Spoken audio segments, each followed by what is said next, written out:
Hello traders, welcome to my YouTube channel. आज का video बहुत इंपॉर्टेंट वीडियो है बिकॉज आज हम बात करेंगे कि ऑप्शन ट्रेडिंग करते समय स्ट्राइक्स प्राइस का सिलेक्शन हम कैसे करें। अगर हमारा डायरेक्शन सही है, अगर हमारा ट्रेडिंग सेटअप सही है तो हमें प्रॉफिट का मैक्सिमम बेनिफिट मिलना चाहिए। सो अगर आपने ये वीडियो आज स्टार्ट से लेकर एंड तक देखा तो आपको मैं आज डे वाइज बताऊंगा कि आपको स्ट्राइक सिलेक्शन क्या चूज़ करना चाहिए। फ्राइडे को हमारा स्ट्राइक क्या होना चाहिए, मंडे को हमारा स्ट्राइक क्या होना चाहिए, ट्यूसडे को हमारा स्ट्राइक क्या होना चाहिए। पीछे बोर्ड में मैंने सारे टॉपिक लिख दिए हैं कि कोई भी टॉपिक मिस नहीं होना चाहिए कि स्ट्राइक का सिलेक्शन हम कैसे करें, क्योंकि आजकल हर दिन एक्सपायरी है, हर दिन होली, हर दिन दिवाली है। या तो आपको लाल रंग लगेगा या आपको हरा रंग लगेगा। सो इस लाल रंग हरे रंग के बीच में हमें स्ट्राइक का सिलेक्शन आना चाहिए। तो चलिए फिर एक्सपायरी पे सिलेक्शन कैसे होगा, डे वाइज सिलेक्शन कैसे होगा, इसको जानने के लिए इस वीडियो को शुरू करते हैं। Let's start.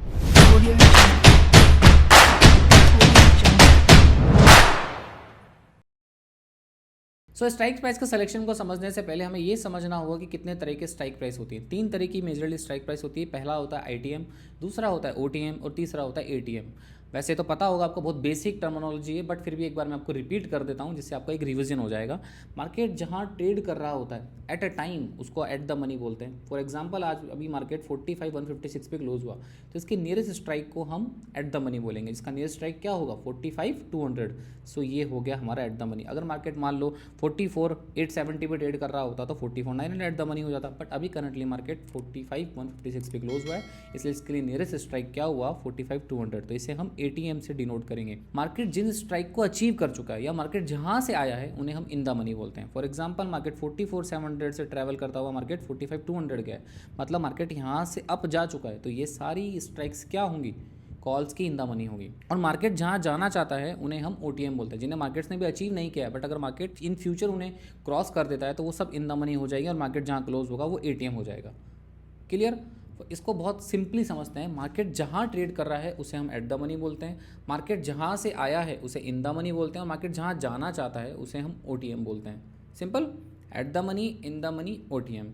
Vice versa put के लिए भी होगा ऐसा। अगर हम पुट की साइड देखें तो मार्केट में अभी इन एरियाज़ को मार्केट ने अचीव नहीं किया, मार्केट यहाँ जाना चाहता है, तो ये क्या हुआ? ओटीएम हुआ। मार्केट कहाँ ट्रेड कर रहा है? 45,200। अगर मार्केट डाउन साइड की तरफ जाता है 45,000, 44 है, तभी तो ओटीएम जाके इन द मनी बनेगा। तो मार्केट जहाँ जाना चाहता है वो ओटीएम हुआ, मार्केट जहाँ से आया है वो आईटीएम हुआ, और मार्केट करंटली जहाँ ट्रेड कर रहा है वो एटीएम हुआ। एटीएम कॉल और पुट दोनों के लिए सेम होता है, बट आईटीएम और ओटीएम दोनों कॉल और पुट्स के लिए अलग अलग होता है, क्योंकि मार्केट में कॉल का मतलब होता है कि मार्केट जब अप साइड जाएगा तो हम कॉल बाय करते हैं, और जब मार्केट डाउन साइड जाता है तो हम पुट बाय करते हैं। सिंपल। सो कॉल के लिए अचीवेबल प्राइस क्या होगी? डाउन से अप। और पुट के लिए अचीवेबल स्ट्राइक क्या होगी? अप से डाउन।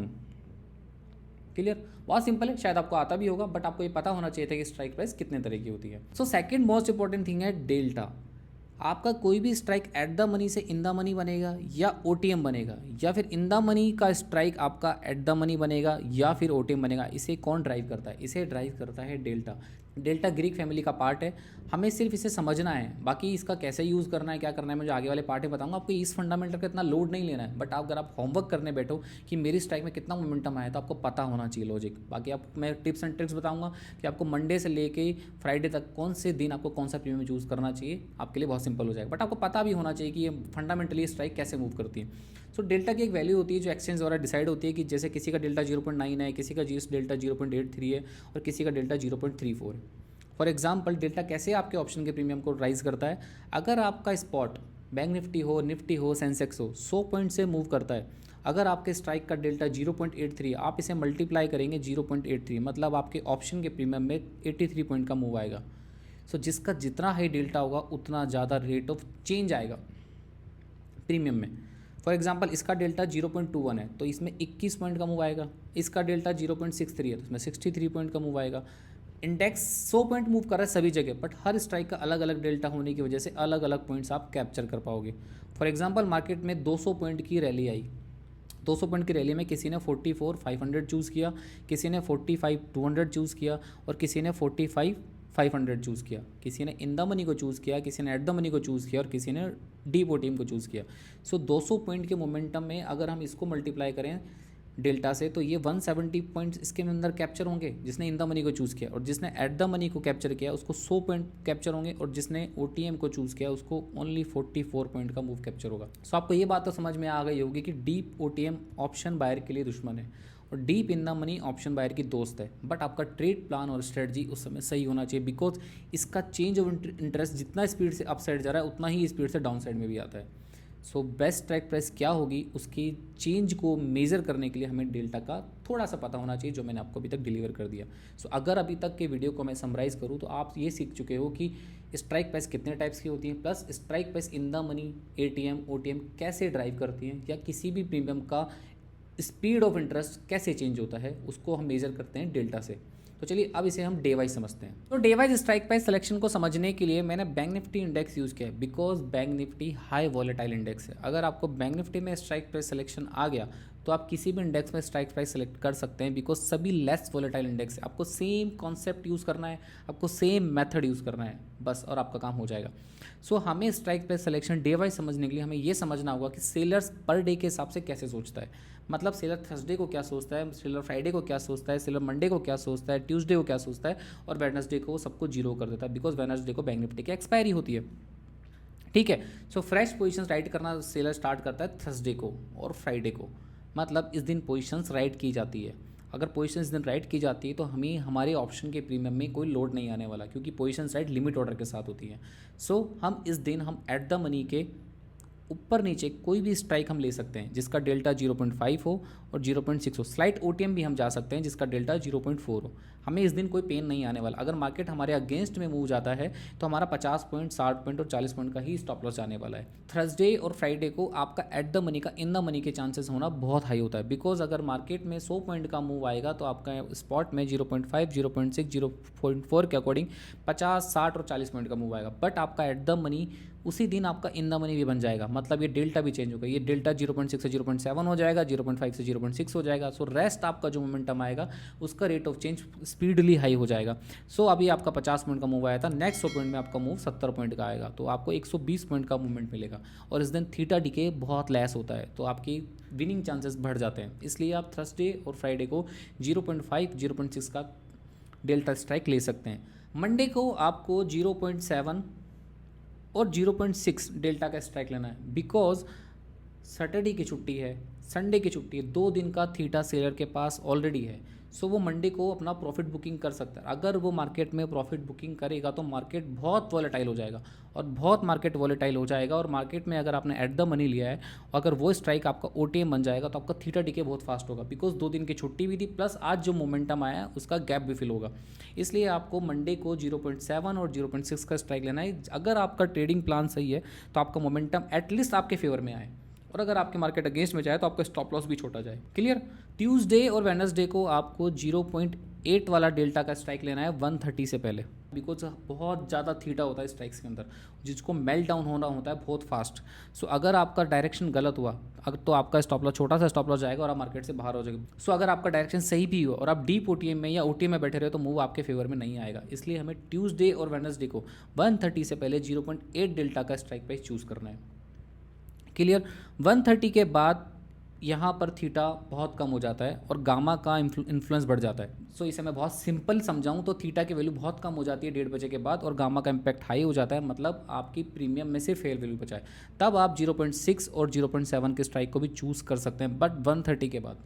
130 से पहले आपको 0.8 डेल्टा का ही स्ट्राइक चूज़ करना है, और 130 के बाद आप 0.6 और 0.7 का स्ट्राइक चूज़ कर सकते हैं। क्लियर। सो अभी तक मैंने आपको डेल्टा के फॉर्म में समझाया। अगर इसे हम सिंपल लैंग्वेज में समझे तो बहुत सिंपल है। हमें थर्सडे को और फ्राइडे को हमें एट द मनी और स्लाइट ओटीएम ले सकते हैं। मंडे को हमें इन द मनी में ही काम करना है, बिकॉज थीटा की वैल्यू बहुत हाई होती है।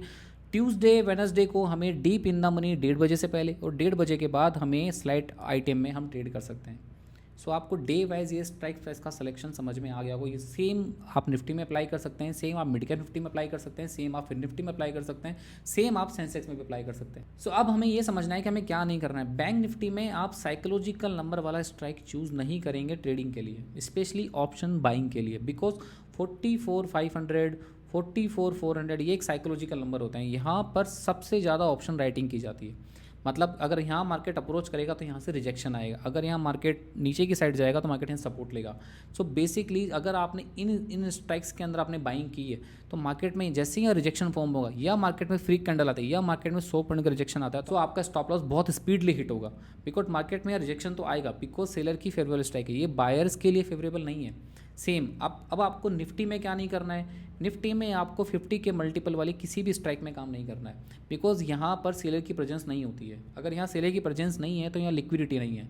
लिक्विडिटी हमेशा राउंड नंबर के आसपास होती है कि 19,000 पे होगी, 19,100 पे होगी, 19,200 पे होगी, 300 पे होगी, बट 19,150, 19,250 जैसे नंबर्स पे लिक्विडिटी नहीं होती है। सो आपको ये स्ट्राइक को चूज़ नहीं करना है, बिकॉज अगर मार्केट मोमेंटम भी आएगा तो आपके प्रीमियम में डिमांड नहीं आएगी, बिकॉज वहाँ पर लिक्विडिटी का इशू है। मिड कैप में आपको 25 के मल्टीपल वाली स्ट्राइक्स में काम नहीं करना है, बिकॉज आपको एक बात पता होनी चाहिए कि मार्केट हमेशा राउंड नंबर के आसपास एक्सपायर होने का ट्राई करता है। तो अगर हम 25 वाला स्ट्राइक प्राइस लेंगे और मार्केट मान लो कि 9,000 पे ही एक्सपायर हो गया, 9,025 पे गया ही नहीं, या मान लो मार्केट 9,030 पे चलेगा, तो एडजस्टमेंट में ही हमें 5 रुपये का लॉस हो जाएगा। सो अगर मैं इसे समराइज़ करके बताऊँ तो आप बैंक निफ्टी में आप साइकोलॉजिकल नंबर वाला स्ट्राइक चूज़ नहीं करेंगे और आप ये किसी में भी नहीं करेंगे।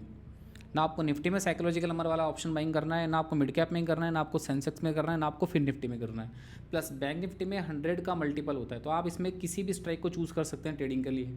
सिर्फ साइकोलॉजिकल नंबर वाला स्ट्राइक आपको नहीं लेना है, बट निफ्टी में आपको 50 के मल्टीपल वाला स्ट्राइक नहीं लेना है, बिकॉज यहाँ पर लिक्विडिटी का इशू होता है।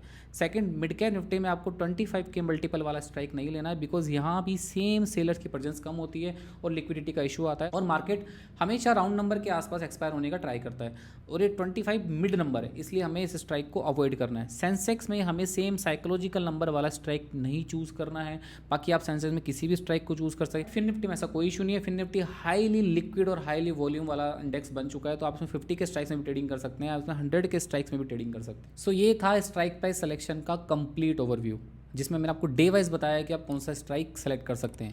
आप डेल्टा वाइज भी सेलेक्ट कर सकते हैं, आप at the money, in the money, OTM के अकॉर्डिंग भी आप सेलेक्ट कर सकते हैं। सो अगर आपको इस वीडियो से थोड़ी सी भी हेल्प मिली हो तो प्लीज़ इस वीडियो को लाइक कीजिए, शेयर कीजिए, और कमेंट सेक्शन में मुझे बताइए कि आपको नेक्स्ट वीडियो किस टॉपिक पे चाहिए। हम इसी तरह से डिटेल वीडियो बनाएंगे। अब वीडियो थोड़े बड़े हो सकते हैं, बट आपको अगर ये सीखना है तो वीडियो में टाइम तो देना ही पड़ेगा। ठीक है, टेलीग्राम ज्वाइन कर लीजिए अगर आपको मार्केट के रियल टाइम अपडेट्स चाहिए, लिंक कमेंट सेक्शन में है। यूट्यूब को सब्सक्राइब कीजिए, बेल आइकन को दबाइए। थैंक यू, मिलते हैं किसी नेक्स्ट वीडियो में।